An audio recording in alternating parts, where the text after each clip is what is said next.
Anyway, everyone here, I think, probably most all of you are old enough to remember 1968. I was a manager of the Safeway Store from January the 1st, 65 to late 69, and had the dubious honor of being robbed and my family held hostage on June the 26th of 1968. I was going to relate to you how that shocks you, mainly. We hadn't had company that evening. This was a nice warm summer evening. They came and we played cards. Come in, Todd. You want to listen to this story.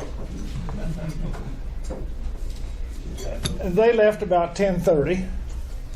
And shortly thereafter, my doorbell rang, and I just went to the door and opened the door, and a man put a .38 right there. Somebody I had never seen. And another man right behind him with a gun in his hand. Asked me where my wife was, shoved me against the wall. One went and got my wife. Well, she's had her nightgown on by then. And wanted to know about her little girls. We come to find out sometime later that those people had been in Alva for about a week, casing the Safeway store and our actions and our habits and all this sort of thing. They knew that I left the store every afternoon about 5 o'clock with the money bag in my hand. What they didn't know was I went by Central National Bank and put it in the depository. But they thought I would have the money at my house. Well, the one guy held my wife and my little girls hostage. The other one took me back to the Safeway store with the .38 right here. I'd done the driving. Kept thinking, well, surely somebody's going to see this. And unbeknownst to most of you, the safe in this Safeway store, and it used to be out in front of where the Alva Market is now. Some of you probably remember. Mm-hmm. We built it in 1960. It had a huge safe, large enough door that you could put the cash drawers in there. Normally it'd take me 3-4 times to get the damn thing to unlock. That night, fortunately, it opened the first go around. And this old boy, he's holding a gun on me, made me get the cash drawers out, and he's grabbing all the cash and all this sort of thing. He said, "Where's the rest of the money?" I said, "It's in the bank." Little did he know that I kept a lot of money on a little board right above this door. The cash money. I bundled it up and put it up there so it wouldn't be something like this might happen. Anyway, we go back to the house. And I guess during this time, Roy Lawson, some of you might remember that name, he was with the local police department. He had worked for me as a night stalker prior to that. Came to the door, and by this time they had us tied up. Have you ever been tied to a folding chair with your neckties? It's difficult. Your arms are back here, your legs are out here. Anyway, Roy Lawson looks in the door, had a little glass. They see him. They're sitting on the couch counting their money and the Gun Brother stamps and all this stuff. So he disappeared, and out the back door they go. He was so shook he couldn't use the damn radio. He drove back to the police station. And this is on, Santa Fe and 1st Street. We just lived off of that corner. It's quite a ways back to the police station from there. Calls for help. And before this, unbeknownst to us, he was making these routine driving around, and he's seen these 3 women sitting in a car around the corner from our house. Asked them if they needed help. Well, they were looking for an address on the west side of town. So he led them over there, then come back to see what was going on at our place, because Mrs. Campbell, Cleo Campbell, most of you probably know Roscoe Campbell, his mother, They lived directly across the street. And she thought something was going on. She heard this car running. She seen these people go in the house. She seen the lights going on and off. She tried to call us. The phones wouldn't work.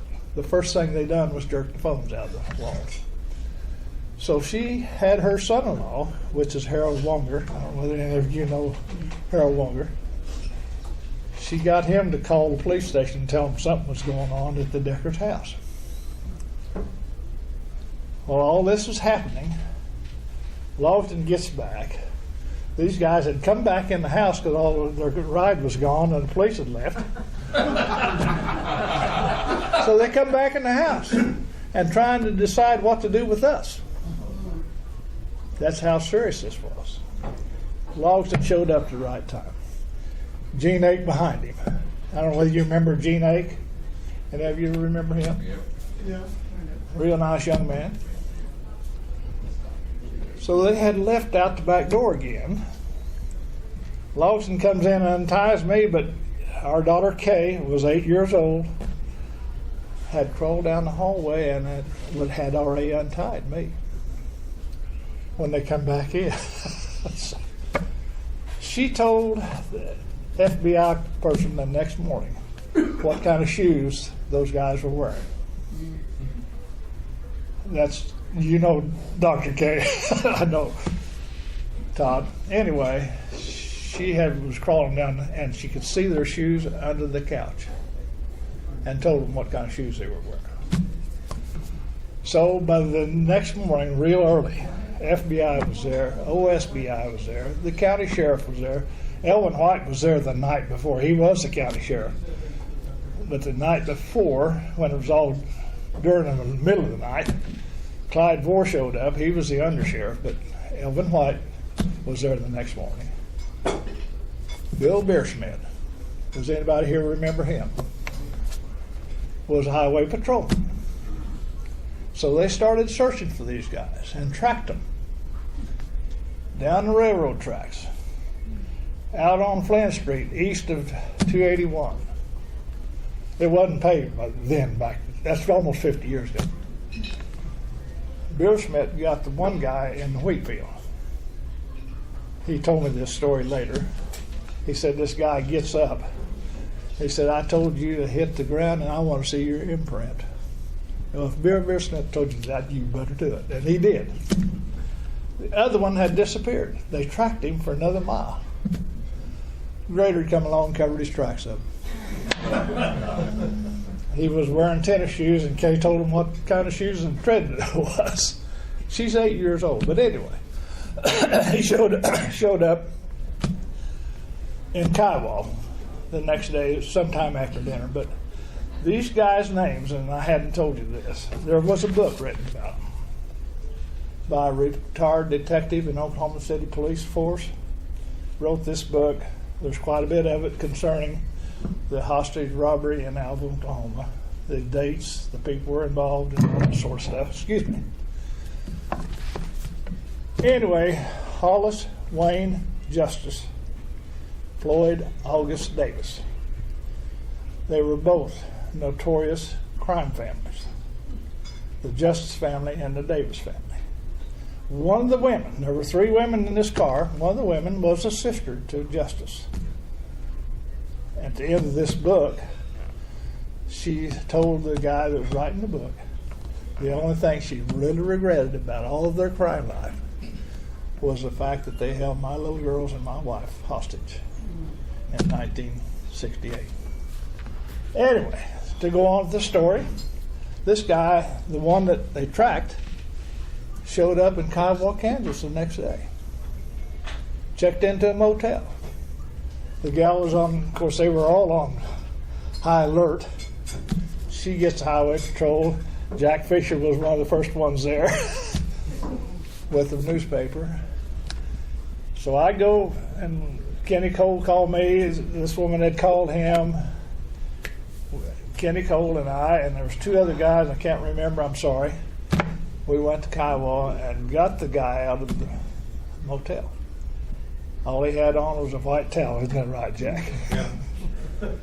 He had been taking a shower. Anyway, They get him back, get him and the district attorney in what is it, Barber or Comanche County? Barber came and I guess just done this extradition by voice right then and there, so we were able to bring him back to Alva. That won't happen in this day and time, but anyway, it did. So we get them back here. They're in jail. They were letting people go and visit them. Lo and behold, they cut their way out of the Woods County Jail 6 weeks later. The two guys, did you know about that? No. Yeah, they escaped. The Woods County Jail, if any of you have ever been up there, is all steel walls. Bars in front.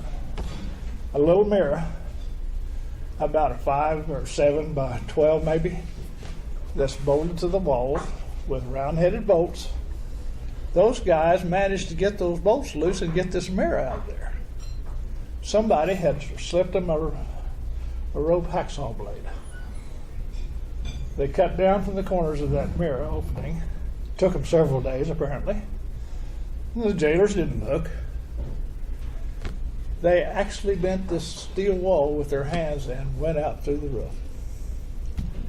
Somebody left a ladder leaned against, you know, where the extension office and all that is, kind of heads out to the north side of the main building.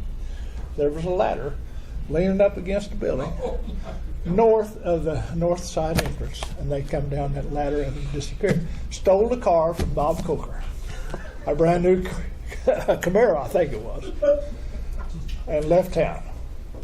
Well, they were eventually caught, returned to jail, and they got, I think it was 5 years. 5 years. Think about this. And most of them got out within 12 months. That's the most amazing thing. I wish most of you could read this book about this crime family. Had been in operation the 50s, the 60s, and the 70s, and this was the way they'd get sent to prison and be out shortly and do it again. But that was, now is there any questions? A pretty short story, but one that has a lasting impression. You never forget their names. You never forget what they looked like. And a 38 looks like that big around between your eyes. What's the name of the book? Real Oklahoma Outlaws. It was written by a retired police detective in Oklahoma City. Had dealt with these people over the years. I don't know whether any of you remember, we had a district attorney here by the name of Clay Wise. Yeah. Arden does. Yeah. Clay told me one day, he said, you know that Justice, he said, you know this Marjorie Crawford? Yeah. He said, Justice Hollis Wayne shot her husband and they buried him in the backyard. It's in this book. So why only 5 years? If they were You tell me. Our district attorney was Young, I think was his name. He was in Woodward. And I guess that's all he asked for. Armed robbery, kidnapping, Yeah. auto theft, FBI, holding a child. OSBI, all of those people were involved. The one thing I kind of skipped over here was the next morning, about 7:30 in the morning, FBI man shows up at my house with the local sheriff. He had a stack of pictures. He said, I want you to look at these pictures and see if any of these people were what robbed you last night. Well, I picked out the 2 guys. My wife picked them out. Our 8-year-old daughter picked them out. Most of you probably know Dr. K. She's still like that. You don't do anything once you don't remember. But anyway, he said, well, this is their mode of operation, their MO. Their thing was robbing Safeway stores, but always would go to the store just as it was opening up or closing up and get the manager. Well, they didn't do that here. They had been in the area quite a while. They were staying in Medford, driving over here and casing our joint and our habits and all this stuff. In the book, it tells about Joyce's Cafe. I don't know whether any of you remember Joyce's downtown. Arden does. It's in there about where the Graceful Arts Gallery is it not? It's actually It east of Graceful. It was where Tom. East of Graceful Arts, where Jesse Klein's building. Okay. Right in that area where Joyce's Cafe was. Well, these people their habit was to go there and have coffee. And several of the people around town remembered them and told this guy that wrote the book about it. The man that wrote this book did not interview my wife or I, knowing it would probably be traumatic to us. He talked to the daughter Kay. And she told him a lot of the details that I had was kind of gone. But an 8-year-old kid don't remember. I don't forget those things, you know. But anyway, any questions? Did they ever fix the county jail? Well, I think they did and welded the dang thing back. Yeah. I think they just put a bigger mirror over it. They have. But this was a lot of this, and we haven't had this happen since then. I appreciate the efforts and the things that our law enforcement people do for us. We all should be thankful for their help and their watchful eye. The other thing is, I would caution everybody here to always be kind of alert to see if anybody's trailing you. That would be a good idea, regardless of what your vocation might be. If they think you got money, and part of this deal was they took my wife's rings and her watch and what little money we had, and I told Bill Beerschmidt about it. He said, hell, it's in that wheat field somewhere. That's the first thing they get rid of, is anything that might tie them to the crime. So we had a pretty big loss over that. And then I think Arden mentioned to you that I later incorporated, my wife and I incorporated a company called Jiffy Trip. Right for this building. The wide driveway out there was a parking lot. Anyway, the reason for this was I was so upset. The little girl that found the money, the first bundle that got us onto this, Janet McDonald, they wouldn't even offer her a reward. I paid her $10 out of my pocket for her honesty. It's just something they should have done. But I always felt bad from that day forward at Safeway. Not the company, but the people that was running this division. And so that was one of the things that made me make up my mind to come home and start Jiffy Trip. The other was, I had this idea, I realized it when I was in the Army in Louisiana. There's a little station that if you paid cash, pumped your own gas, you saved a penny a gallon. Well, we started a self-service gas in the state of Oklahoma right out there, saving 2 cents a gallon. Now, how do you buy your gas? However bit that you pump yourself. So anyway, any other questions? If not, I about used up all your time. That was interesting. And it went fast. It went like that. It did? It did. I